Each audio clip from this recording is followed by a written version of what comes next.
السلام عليكم ورحمة الله وبركاته. الحمد لله وحده والصلاة والسلام على من لا نبي بعده. وبعد فأعوذ بالله من الشيطان الرجيم. بسم الله الرحمن الرحيم. اقرأ باسم ربك الذي خلق خلق الإنسان من علق. صدق الله مولانا العظيم وصدق رسوله النبي الكريم ونحن على ذلك لمن الشاهدين والشاكرين والذاكرين والحمد لله رب العالمين. اللهم صل على سيدنا مولانا محمد وعلى آله وأصحابه وبارك وسلم. اللهم صل على سيدنا مولانا محمد وعلى آله وأصحابه وبارك وسلم. আলহামদুলিল্লাহ, আল্লাহ পাকের অশেষ মেহেরবানি এবং তার অপার কৃপা যে রব্বুল ইজ্জাত আমাদের হায়াতকে দীর্ঘায়িত করে আজকে সিরাজগঞ্জের ঐতিহ্যবাহী খালেস দ্বীনি বিদ্যাপীঠ, আমাদের প্রাণপ্রিয় প্রতিষ্ঠান খুকনি আতাদ্দাক মদিনাতুল উলুম মাদ্রাসার খতমে বুখারী উপলক্ষে আজকের ওয়াজ মাহফিল। এখানে আমাদের কাউকে খতিব, কাউকে মুখাতাব হিসাবে শিরকতের যে সাআদত আল্লাহ পাক দান করলেন, সে মহান সত্তার দরবারে আমরা প্রত্যেকেই শুকরগুজার হচ্ছি।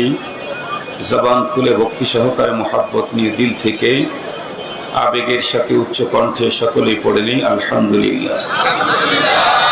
মুহতারাম হাজিরিন, আমরা প্রত্যেকে জানি আজকের অনুষ্ঠানটি বুখারী শরীফের খতম উপলক্ষে মাদ্রাসার সালানা মাহফিল হয়নি, এই জন্য বয়ানও হবে, বুখারী শরীফের খতম হবে। যেহেতু অনুষ্ঠানটি বুখারী শরীফকে লক্ষ্য করে অনেকটাই, এজন্য আমি আজকে বুখারী শরীফের সর্বশেষ হাদিস এখানে দর্শ দেওয়া হবে। আমি বুখারী শরীফের প্রথম অনুচ্ছেদ দিয়ে বর্তমান সময়ের জন্য দুটি জরুরি কথা আপনাদের খেদমতে পেশ করতে চাই। মুহতারাম হাজিরিন, প্রথম কথা হলো ইমামে বুখারী রহমাতুল্লাহি আলাইহি তার সহিহ বুখারী শরীফকে শুরু করতে প্রথম যে অনুচ্ছেদ কায়েম করেছেন সেটি হচ্ছে বাবুন কাইফা কানা বাদুল ওয়াহি ইলা রাসূলিল্লাহ সাল্লাল্লাহু আলাইহি ওয়াসাল্লাম। এই অনুচ্ছেদের উপরে দুই চারটা কথা বলবো, যেটা বর্তমান সময় আমাদের জন্য খুবই জরুরি। এখানে অনেকের মনে প্রশ্ন আসতে পারে যে ইমামে বুখারী রাহমাতুল্লাহি আলাইহি যেই কিতাবটা উনি লিখতেছেন সেই কিতাবটা তো হাদিসের কিতাব, আর আমরা স্বাভাবিকভাবে ওহী বলতে কোরআনুল কারীমকে বুঝি। হাদিসের কিতাব শুরু করতে গিয়ে ওয়াহির বর্ণনা দিয়ে শুরু হলো কেন? ওয়াহি তো কোরআন। এই এক প্রশ্নের উত্তর দেব। দ্বিতীয় নাম্বার হচ্ছে ইলমে ওয়াহি। ওয়াহির জ্ঞান মানুষের জীবনে, ইহকালীন আর পরকালীন জীবনে কতটুকু প্রয়োজন, এই দুইটা কথা আপনাদের খেদমতে 25 মিনিটের মধ্যে ইনশাআল্লাহ আলোচনা করব। প্রথম নাম্বার কথা হলো, আমরা প্রত্যেকে জানি ওয়াহি এটা আরবি শব্দ, তার অর্থ হলো গোপন ইঙ্গিত অথবা দ্রুত ইশারা। আর স্বাভাবিকভাবে পরিভাষায় আমরা যেটা ওয়াহি বুঝি সেটি হলো আল্লাহ পাকের পক্ষ থেকে নবী এবং রাসূলদের কাছে প্রেরিত বার্তা, মেসেজ, এটাকে ওয়াহি বলা হয়। আল্লাহ পাকের পক্ষ থেকে নবী এবং রাসূলদের কাছে যে বার্তা আল্লাহ পাক পাঠিয়েছেন এগুলি দুই প্রকার। এক প্রকারের শব্দ এবং মর্ম উভয়টা আল্লাহ পাকের পক্ষ থেকে নির্ধারিত, এটাকে আরবিতে বলা হয় ওয়াহি মাতলু। আরেকটার শব্দগুলি নবী মুহাম্মদুর রাসূলুল্লাহ সাল্লাল্লাহু আলাইহি ওয়াসাল্লামের নির্বাচিত, কিন্তু মর্ম আল্লাহ পাকের পক্ষ থেকে নির্ধারিত। মর্মটা আল্লাহর, শব্দটা মুহাম্মাদুর রাসূলুল্লাহ সাল্লাল্লাহু আলাইহি ওয়াসাল্লামের। এটা ওহী, এটাকে আরবিতে বলা হয় ওহীয়ে গায়রে মাতলু। খুব ভালো করে কথাগুলি বুঝবেন। ওহী দুই প্রকার। এক প্রকার আল্লাহ পাক শব্দ এবং মর্ম উভয়টা তার রাসূলের কাছে পাঠিয়েছেন, এটার নাম হচ্ছে কোরআন। আর এক প্রকার মর্ম আল্লাহ পাক নির্ধারণ করে দিয়েছেন, আর শব্দগুলি মুহাম্মাদুর রাসূল সাল্লাল্লাহু আলাইহি ওয়াসাল্লাম নির্বাচন করেছেন। এটা হলো হাদিস। বর্তমান সময়ে মুসলমানদেরকে আল্লাহর কোরআন থেকে দূরে সরাবার জন্য যত ষড়যন্ত্র চলতেছে, এর ভিতরে সবচেয়ে ডেয়ারিং ভয়াবহ ষড়যন্ত্র হচ্ছে দাম হামরঙ্গে জমিন।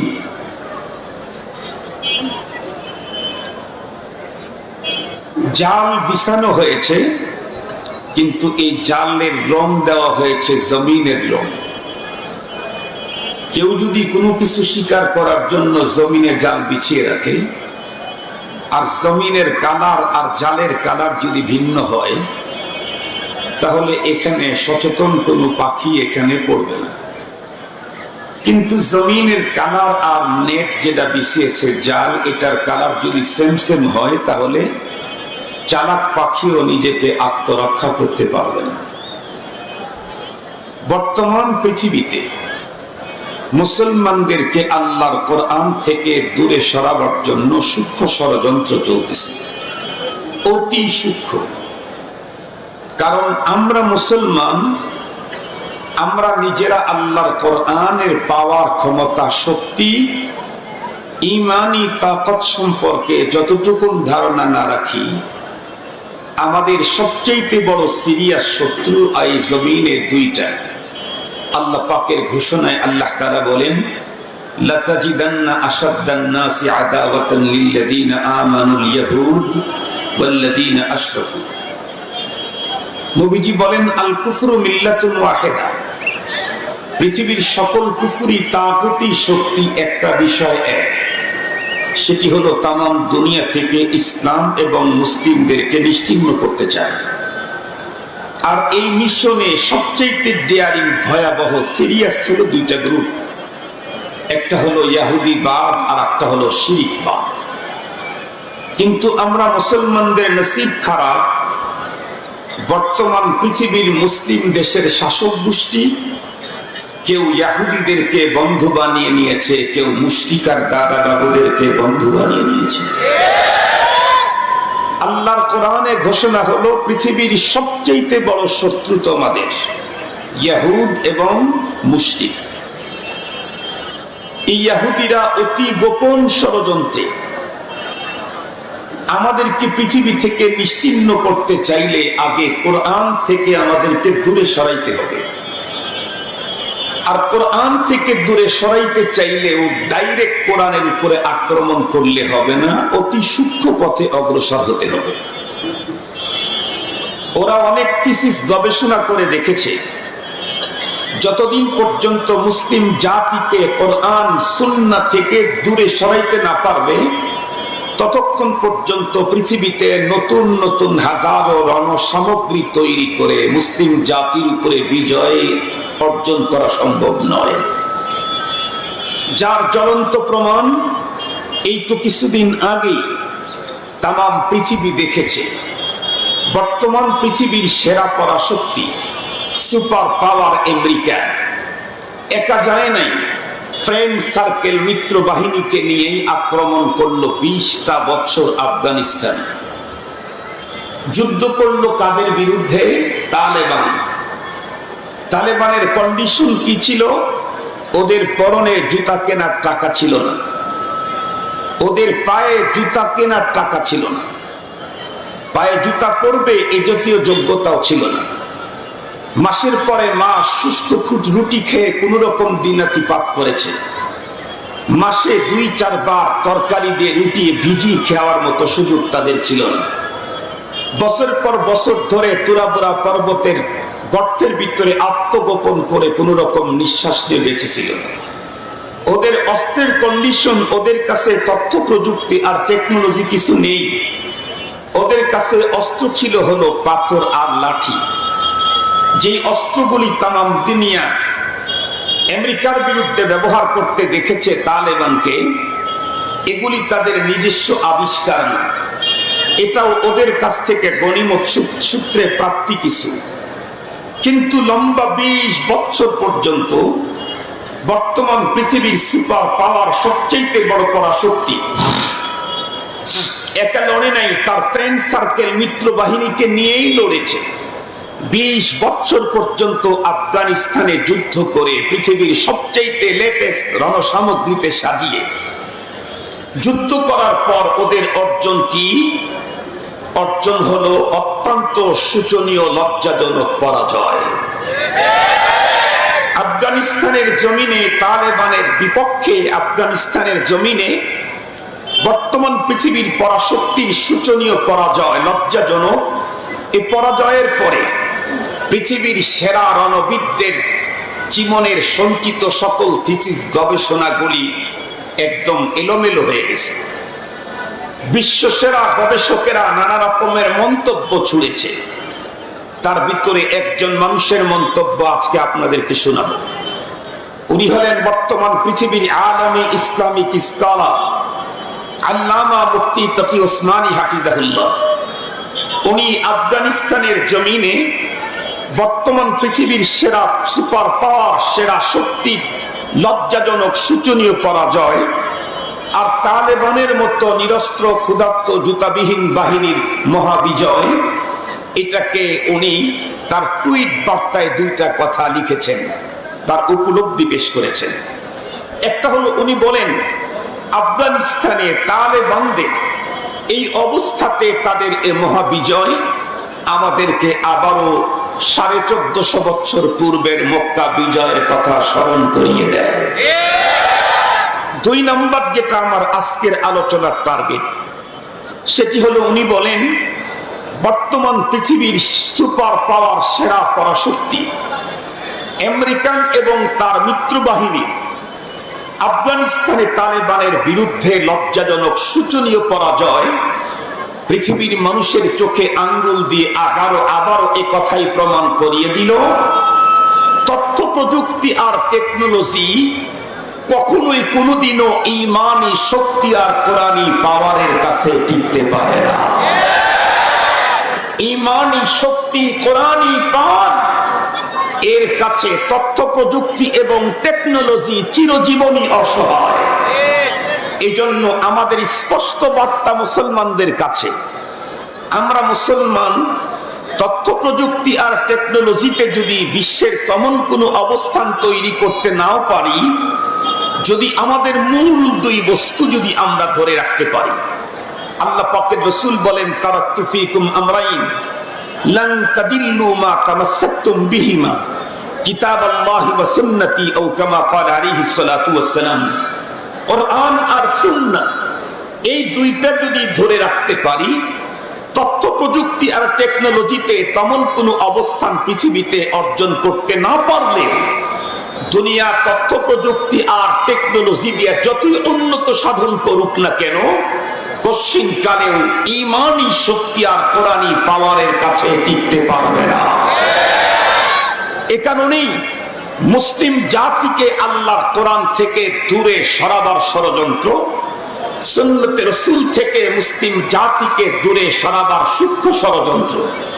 আজকে আমি সুন্নতের উপরে আলোচনা করব না, সময় কম। তাছাড়া আমাদের মাঝে তাশরীফ এনেছেন মহিউস সুন্নাহ, আমাদের বাংলাদেশের উলামায়ে কেরামের মুরব্বী, হাইয়াতুল উলিয়ার সম্মানিত চেয়ারম্যান, যিনি আজকে বুখারী শরীফের শেষ হাদিস পড়াবেন। উনি ইনশাআল্লাহ, আরো হযরত যারা আছে তারা এটার উপরে আপনাদেরকে বলবেন। আমি শুধু কোরআন থেকে আমাদেরকে দূরে সরাইতে চাচ্ছি, গভীর ষড়যন্ত্র চলতেছে, তার একটা কথা আপনাদের খেদমতে বুঝাইতে চাই। আপনারা এতক্ষণ পর্যন্ত আলোচনা দিয়ে অবশ্যই বুঝেছেন আল্লাহ পাক তার রাসূলের কাছে যে ওহী পাঠাইতেন এগুলি কয় প্রকার মনে আছে না আপনাদের? কোনটার ওহীর শব্দ এবং মর্ম উভয়টা কার? আল্লাহ। আর একটা ওহী আছে যে মর্মটা আল্লাহর, শব্দগুলি রাসূলুল্লাহ। এখন খুব ভালো করে বুঝবেন, উভয়টা আল্লাহ পাকের পক্ষ থেকে, ওইটার নাম কোরআন। কথা বলতে হবে, শব্দ আর মর্ম উভয়টা আল্লাহ তার রাসূলের কাছে পাঠিয়েছেন, তার নাম কোরআন। মর্ম আল্লাহ পাক নির্ধারণ করে দিয়েছেন, আর শব্দ মহানবীজি নির্বাচন করেছেন, তার নাম হাদিস। বর্তমান সময়ে মুসলমানদেরকে অতি সূক্ষ্ম ষড়যন্ত্রে কোরআন থেকে দূরে সরাবার ষড়যন্ত্রকারীরা তাদের সিরিজ 3টা ফতুয়া বের করেছে। 1 নম্বরের ফতুয়া, কোরআন শরীফ টাচ করতে, মাস করতে, ধরতে, ছুঁইতে কোনো ওযুর দরকার নাই। এটা 1 নম্বরের ফতুয়া। 2 নম্বরের ফতুয়া, কোরআনুল কারীম না বুঝে পড়লে কোনো নেকি নাই, বুঝেই পড়তে হবে, না বুঝে পড়লে কোনো নেকি নাই, কোনো ফায়দাও নাই। 3 নম্বরে তাদের বক্তব্য, কোরআনুল কারীমের মর্মটাই হচ্ছে মূল, আসল টার্গেট, শব্দটা মূল না। একবারে বলেন নাউজুবিল্লাহ। খুব ভালো করে বুঝবেন, তাদের এই 3 কথা 10 মিনিটে আমি একটু আপনাদেরকে বুঝাই দিতে চাই। যারা বলে কোরআনকে টাচ করতে, মাস করতে, ধরতে, ছুঁইতে ওযুর দরকার পড়ে না, এই কথার টার্গেট কি?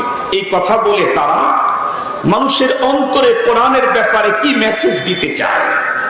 খুব সহজ করে বুঝবেন, কোরআনকে টাচ করতে, মাস করতে ওযুর দরকার পড়ে না, এই কথা বলে মানুষের অন্তরে একটা মেসেজ দিতে চায়, সেটি হলো কোরআন এবং অন্য কিতাবের মধ্যে কোনো পার্থক্য নেই। আমি আপনাদেরকে জিজ্ঞাসা করতে চাই, আসলে কি এমনটি? কোরআন আর অন্য কিতাবের মাঝে কোনো পার্থক্য নেই। বরং 2 মিনিটে বলি, তামাম পৃথিবীতে যত কিতাব আছে, বই আছে, এগুলি প্রথমত 2 প্রকার।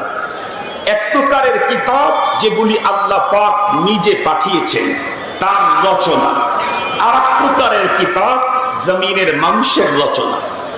একটা হলো কুতুবে সামাবিয়া, আর একটা হলো কুতুবে দুনিয়াবি, মানুষের রচিত, আল্লাহর রচনা।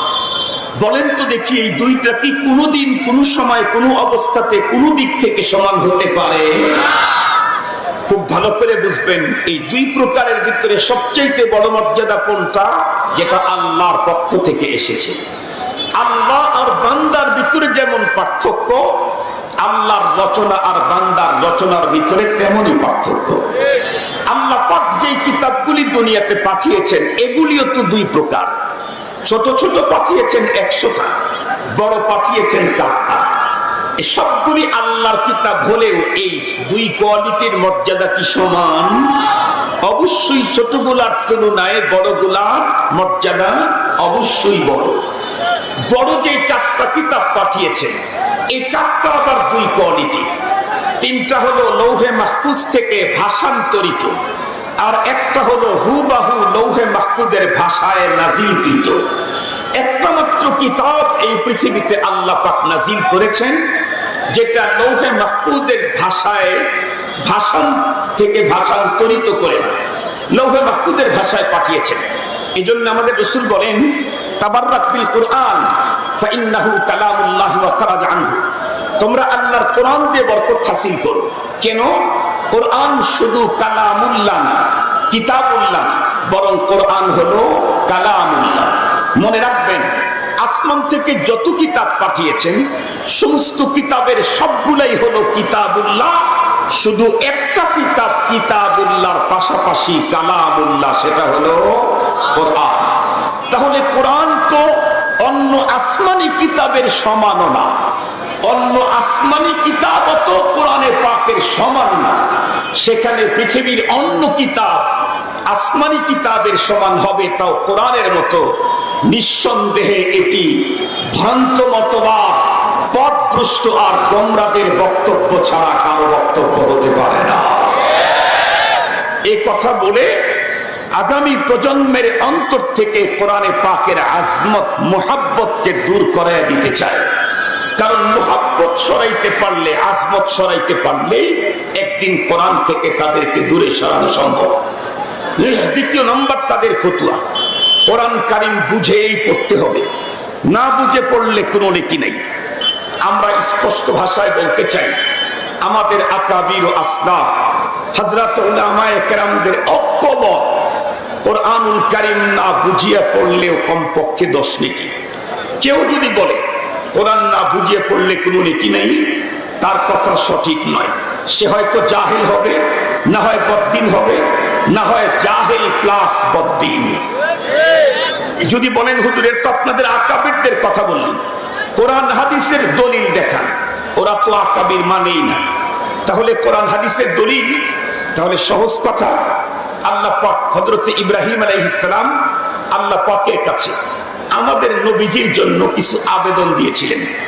সেই আবেদনগুলি, রব্বানা ওয়াবআস ফীহিম রাসূলাম মিনহুম ইয়াতলু আলাইহিম আয়াত ওয়া ইউআল্লিমুহুমুল কিতাব ওয়াল হিকমা ওয়া ইউযাক্কিহিম। আল্লাহ পাকের কাছে ইব্রাহিম আলাইহিস সালাম কাবা শরীফ তৈরি করে আল্লাহকে বললেন, আয় আল্লাহ, আমার ছেলে ইসমাইলের বংশে তুমি একজন রসুল পাঠাও, আর সেই রসুলকে তুমি তোমার পক্ষ থেকে একটা কিতাব দান করবা, আর সেই কিতাবের ব্যাপারে আমার বংশের যে রসুল আসবে তাকে 4টা দায়িত্ব দিবা। কিতাবের ব্যাপারে কয়টা দায়িত্ব? 4টা দায়িত্ব। একটা হলো কিতাব পড়বে, তিলাওয়াত করবে। 2 নাম্বার হলো কিতাব বুঝাবে। 2 নাম্বার কি? কিতাব বুঝাবে। 3 নাম্বার এই কিতাবের মানে সুন্নতের তালিম দিবে। 4 নাম্বার এই কিতাব দিয়ে মানুষের অন্তর আত্মাকে পরিষ্কার করবে। দায়িত্ব কয়টা? 4টা। আমি আপনাকে বললাম আমার জন্য 5 কেজি ইলিশ মাছ, 3 কেজি চিংড়ি মাছ, 6 কেজি গোলসা মাছ আর 10 কেজি গরুর গোশত। কয়টা দিলাম আপনাকে অর্ডার? 4টা। 4টার ভিতরে আপনি একটা করলেন, 10 কেজি গরুর গোশত নিয়ে আসছেন, আর কিছুই কেনেন নাই, তাহলে আপনি তো কোনো টাকাই পাবেন না। কথা বলেন না কেন? টাকা পাবেন? টাকা পাবেন না। আপনারাও তো ওই গুরু, 10 কেজি গোশত নিয়ে এসে আপনাকে দিলাম, আপনি ফাও ফাও খাবেন? হাওয়ার থেকে আসতে নাকি? আপনাকে 4টা অর্ডার দিলাম। আরো সহজ বলি, আপনি ছেলেকে বলছেন কেক নিয়ে আসবা, কলা নিয়ে আসবা, বিস্কিট নিয়ে আসবা, চানাচুর নিয়ে আসবা, 400 টাকা দিয়েছে। এখন দোকানে যায় কলা বিস্কিট কেক পায় না, শুধু চানাচুরটা পেয়েছে, তাহলে চানাচুর আনতে তো আর টাকা লাগবে না। এখন বুঝে আসছে, চানাচুর আনতে তো আর টাকা লাগবে না, না টাকা লাগবে? 4টা দায়িত্ব দিয়েছেন আল্লাহ তাআলা, তার ভিতরে তিলাওয়াতের দায়িত্ব তো একটা স্পেশাল দায়িত্ব, আর বুঝা এটা তো আলাদা ভিন্ন আর একটা দায়িত্ব। সুতরাং কেউ যদি কোরআন বুঝে পড়ে তাহলে সে 2 দায়িত্ব পালন করলো, আর যদি কেউ কোরআন না বুঝে পড়ে সে 1 দায়িত্ব পালন করলো। 1 দায়িত্ব পালন করলে তাকে কিছু দিতে হয় না। এটি কোন মুনসিফ ইনসাফের কথা হতে পারে না, এটা জালেমের বক্তব্য হতে পারে। মুহতারাম হাজরিন, এই জন্য আর লম্বা কথা বলার সুযোগ নেই। এই কথা বলতেছে কেন? আমার দেশের যারা কোরআন তেলাওয়াত করে এর ভিতরে 98% লোক কোরআন বুঝে পড়ার যোগ্যতাই রাখে না। যখন বলবে কোরআন না বুঝে পড়লে কোনো নেকি নাই, তখন এই 98% মানুষ স্কুল কলেজ আর ফ্যাক্টরি বাদ দিয়ে, মিল কারখানা আর মন্ত্রিত্ব বাদ দিয়ে, এমপি আর প্রফেসরগিরি বাদ দিয়ে কোরআনের তর্জমা শিখে তারপরে কোরআন পড়তে থাকবে না। বরং এই ফতোয়া যখন দেওয়া হবে কোরআন না বুঝিয়ে পড়লে কোনো নেকি নাই, ওরা চিন্তা করবে প্রতিদিন 2 ঘন্টা কোরআন তেলাওয়াতের পিছনে ব্যয় করি, পরপারে নেকির আশায়। হুজুররা বলছে অন্তরের গুনাহ ময়লা দূর হয়, আল্লাহর মুহাব্বত বাড়ে, প্রতি অক্ষরে 10টি নেকি হয়। এখন শুনতেছি না বুঝে পড়লে কিছুই হয় না। তাহলে এই 98% মানুষ আর আগামীকাল থেকে আল্লাহর কোরআন পড়বে না। তার মানে 98% মানুষকে যারা কোরআনের সাথে লেগে আছে তাদেরকে কোরআন থেকে দূরে সরাবার ষড়যন্ত্রে মেতে আছে ওরা। 3 নাম্বার, ওদের বক্তব্য কি? কোরআনের মর্মটাই হলো মূল, শব্দটা মূল না। এই জন্য ওরা কি করে তা জানেন? কোরআন শরীফের ইংরেজি ট্রান্সলেশন লিখেছে, কোরআনের একটা আয়াত নেই, শুধু ইংরেজি ট্রান্সলেশন, ইংরেজিতে তাফসীর, এরপরে ওর উপরে লিখে রাখছে দি হলি কোরআন। এটা সিরিয়াস ষড়যন্ত্র, এটা সিরিয়াস ষড়যন্ত্র। আপনাদেরকে সহজে বুঝবার জন্য বলি, মোহতারাম হাজিরিন, কোরআন কি শুধু মর্মটার নাম? কথা বলেন না কেন? শুধু মর্ম আল্লাহর পক্ষ থেকে, সেটার নাম তো হাদিস। কথা বলেন না কেন? শুধু মর্ম আল্লাহ পাকের পক্ষ থেকে, ওটা তো হাদিস। শব্দ আর মর্ম উভয়টা আল্লাহ পাকের পক্ষ থেকে, তার নাম হলো কোরআন। তাহলে যারা বলে কোরআনের মর্মটাই মূল, শব্দটা মূল না, ওরা মূলত আল্লাহর কোরআনকেই অস্বীকার করতে চায়। কারণ আমি তো কিছুক্ষণ আগেই বললাম যে আল্লাহ পাক তার রাসূলের কাছে যে বার্তা পাঠিয়েছেন, এই বার্তা দুই পদ্ধতিতে পাঠিয়েছেন, শব্দ এবং মর্ম উভয়টা পাঠিয়েছেন। তো এটার নাম কোরআন। মর্ম পাঠিয়েছেন, শব্দ রাসূলকে বলেছেন আপনি লাগাই দেন, শব্দগুলি নবীজি, মর্ম আল্লাহ পাকের, এটার নাম হলো হাদিস। এখন যারা বলে যে কোরআনের মর্মটাই হলো মূল, শব্দটা মূল না, তারা মূলত আল্লাহর কোরআনকে অস্বীকার করতে চায়। মুহতারাম হাজিরিন, এরা কোরআনের শব্দ থেকে মর্মটাকে পৃথক করতে চায় কেন? কারণ আপনাদেরকে সহজ বুঝবার জন্য বলি, আমাদের দেশে মানুষ যখন বিভিন্ন পরীক্ষা নিরীক্ষা দিতে যায় ডায়াগনস্টিক সেন্টারে, যেই ডায়াগনস্টিক সেন্টারগুলি ভালো মানের, ওখানে মনে করেন আপনি আপনার ব্লাড সুগার টেস্ট করবেন, টেস্টের পরে আপনাকে যে রিপোর্টের কাগজটা দিবে, এই কাগজের এখানে লেখা থাকে দুইটা জিনিস। একটা হলো মূল ভ্যালু, সুস্থ মানুষের জন্য ব্লাড সুগার কত থাকে, এটা ওখানে লেখে, ধরেন 5.6। এই তার আগে লেখে অথবা পরে লেখে রেজাল্ট, আপনাকে টেস্টের পরে আপনার রেজাল্ট কি এসেছে, ধরেন 16.9। এইভাবে যদি দেওয়া থাকে মূল ভ্যালু, এরপরে রেজাল্ট, তাহলে যে কোনো শিক্ষিত মানুষ এর দিকে তাকাইলেই বুঝবে যে আমার এখন কন্ডিশন ভালো না মন্দ। এখানে মূল ভ্যালু হলো 6, আমার আছে 13, তার মানে আমার অবস্থা খারাপ। মূল ভ্যালুটা যদি এখান থেকে সরায় দেওয়া হয় আর অনেকগুলি টেস্টের শুধু যদি রেজাল্ট দেওয়া হয়, তাহলে এখানে আমি কি সুস্থ না অসুস্থ এটা নির্ণয় করতে আমাকে দেয়া হবে না, বিজ্ঞ ডাক্তারের কাছে যেতে হবে।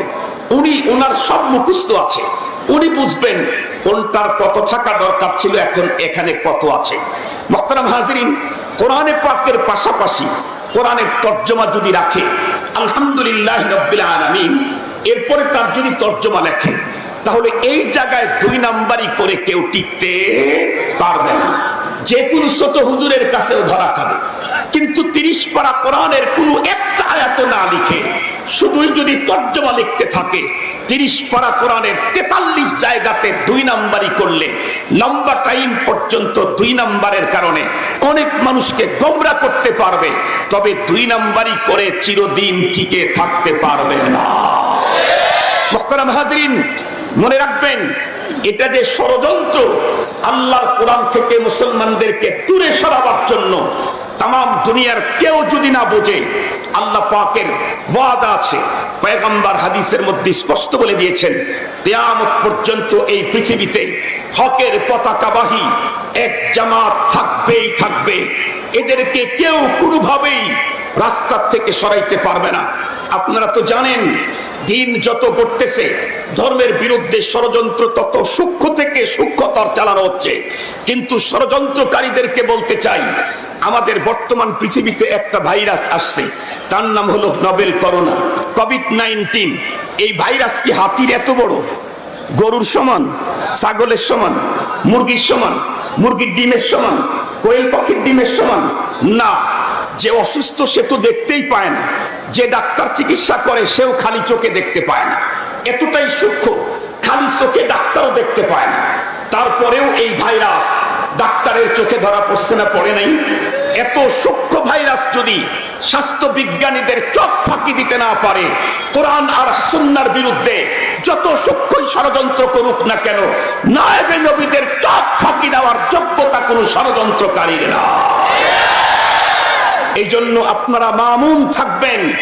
কাজ হলো, জিম্মাদারি আপনাদের একটা, সেটি হলো এই জমিনে হক্কানি রব্বানি আলেম তৈরির কারখানাগুলি হেফাজত করতে হবে।